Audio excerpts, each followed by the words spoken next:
In a move to eliminate irregularities in rural employment schemes, the Tripura State President of the BJP and MP Rajiv Bhattacharjee announced that the implementation of the GRAMJI framework will bring unprecedented transparency to MGNREGA works. Addressing a press conference at the state BJP headquarters on Thursday, Bhattacharjee emphasized that the new system is designed to shift the focus from merely providing labor to the creations of permanent community assets in rural areas. MP Rajiv Bhattacharjee stated that the GRAMJI initiative aims to rectify past instances of opacity and mismanagement in MGNREGA works. Expressing gratitude to Prime Minister Narendra Modi and Chief Minister Dr. Manik Saha, the state president noted that the current administration is dedicated to the welfare of all sections of society.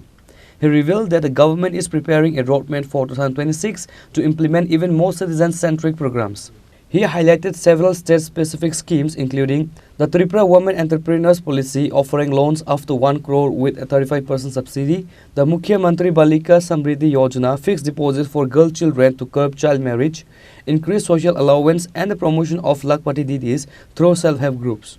তার পাশাপাশি ভারতীয় জনতা পার্টির পুরো team আমার state কমিটির পুরো team এর পক্ষ থেকে আপনাদের মাধ্যমে সমস্ত রাজ্যবাসীকে 2026 ইংরেজি নববর্ষের অনেক অনেক শুভেচ্ছা অনেক অনেক অভিনন্দন জানাচ্ছি তার পাশাপাশি আমি এই 2026 সকলের সুস্বাস্থ্য দীর্ঘায়ু কামনা করছি আমরা যাতে সবাই মিলে আমাদের যে সংকল্প আমাদের মুখ্যমন্ত্রী এবং আমাদের দেশের যশস্বী প্রধানমন্ত্রী নরেন্দ্র মোদীজি এক ভারত শ্রেষ্ঠ ভারত এবং এক ত্রিপুরা শ্রেষ্ঠ ত্রিপুরা গড়ার লক্ষ্যে সমস্ত জাতি ধর্ম বর্ণ নির্বিশেষে সকলের অংশীদারিত্ব যেরকম প্রয়োজন তাই সকলে মিলে আমরা এই এক ভারত শ্রেষ্ঠ ভারত এবং এক ত্রিপুরা শ্রেষ্ঠ ত্রিপুরা গড়ার লক্ষ্যে আমরা সবাই যাতে মিলিতভাবে কাজ করতে পারি সেটা আমি ঈশ্বরের কাছে প্রার্থনা রাখছি আজকে আমরা এই নতুন বছর 2026 এ আমরা নতুন শুরুয়াত আমরা আজকে থেকে নববর্ষের সূচনা হয়েছে 2026 এই 2026 এ আমাদের দেশের যশস্বী প্রধানমন্ত্রী নরেন্দ্র মোদীজির যেরকম বিকশিত ভারত সংকল্প যাত্রা এগিয়ে যাচ্ছেন ঠিক পাশাপাশি আমাদের এই ত্রিপুরা রাজ্যেও আমাদের শ্রদ্ধেয় আমাদের যিনি মুখ্যমন্ত্রী প্রফেসর ডক্টর মানিক সাহাজির নেতৃত্বে ডাবল ইঞ্জিনের সরকার জনকল্যাণমুখী কর্মসূচি বাস্তবায়নের লক্ষ্যে সমাজের অন্তিম ব্যক্তি পর্যন্ত সমস্ত সরকারি সুযোগ সুবিধা যাতে পৌঁছে দেওয়া যায় তার নির্লস প্রয়াস করছে 2025 আমাদের যেরকম আমাদের এই ডাবল ইঞ্জিনের সরকারের কল্যাণে গরিব মেহনতি মানুষ বলুন শ্রমজীবী মানুষ বলুন মহিলা বলুন যুবক বলুন জনজাতি বলুন সকল কৃষক বলুন সকল অংশের মানুষের জন্য যে জনকল্যাণমুখী কর্মসূচিগুলি বাস্তবায়ন হচ্ছে আগামী 2026 এ আরো বেশি করে এই জনকল্যাণমুখী কর্মসূচি বাস্তবায়নের জন্য আমাদের এই ডাবল ইঞ্জিনের সরকার কাজ করবে আমি ছোট্ট করে যেহেতু আজকে আমরা শুভেচ্ছা বিনিময়ের জন্য আমরা এখানে সমবেত হয়েছি কাজেই ছোট্ট করে আমি দুই একটা কথা আপনাদের সামনে তুলে ধরবো আজকে কোনো আমি পলিটিক্যাল এজেন্ডা নিয়ে আমি আপনাদের সামনে তুলে ধরবো না কারণ যেহেতু এটা একটা আনন্দ মুহূর্ত উৎসব কাজে আমরা পুরো টিম আমরা এখানে বসেছি শুধু রাজ্যবাসীকে শুভেচ্ছা জানানোর জন্য আপনারা জানেন যে ইতিমধ্যে আমাদের কেন্দ্রীয় সরকার আমাদের উইন্টার সেশন 2025 আমাদের সেখানে এই ভারতবর্ষের এত বড় গণতন্ত্রের যে স্তম্ভ গণতন্ত্রের পীঠস্থান এই সেই পার্লামেন্টে আমাদের টোটাল 8টা বিল সেখানে নিয়ে আসা হয়েছিল যেমন সবকা বীমা সবকা রক্ষা যে ইন্স্যুরেন্স ল অ্যামেন্ডমেন্ট সেটা 2025 সেটা নিয়ে আসা হয়েছিল এবং এরকম ভাবে বিভিন্ন প্রায় 8টা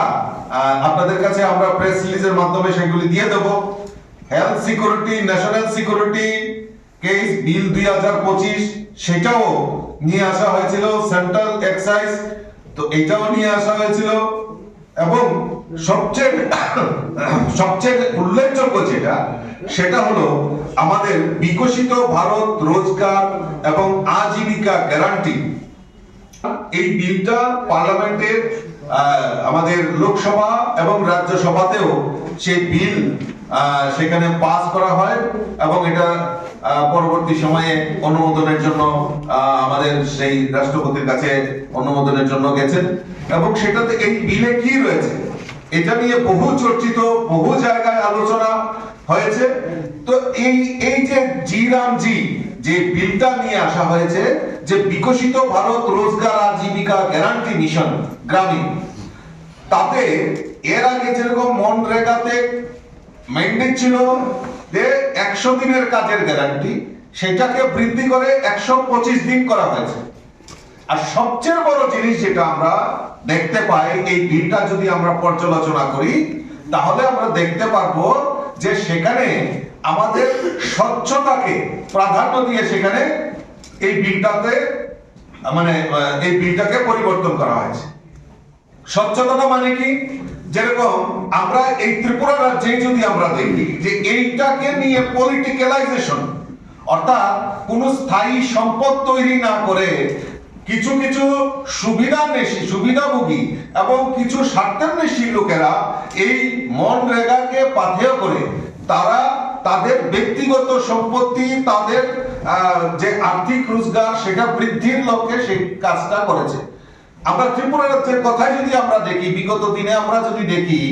যে ত্রিপুরা রাজ্য প্রায় 10,000 স্কয়ার কিলোমিটার, কিন্তু তার যে পরিসংখ্যান, এই রেগার কাজের যে পরিসংখ্যান যদি আমরা বিশ্লেষণ করি তার আগে, তাহলে সেখানে আমরা দেখব প্রায় 15,000 স্কয়ার কিলোমিটারের উপর এখানে পুকুর খনন হয়ে গেছে। The press conference was also attended by senior party leaders including Suval Bomik, State Vice President, Bipin Debarma, State General Secretary, and Amit Rakshas, State Secretary. Reporter by Pranav from Agartala, Chini Khorang.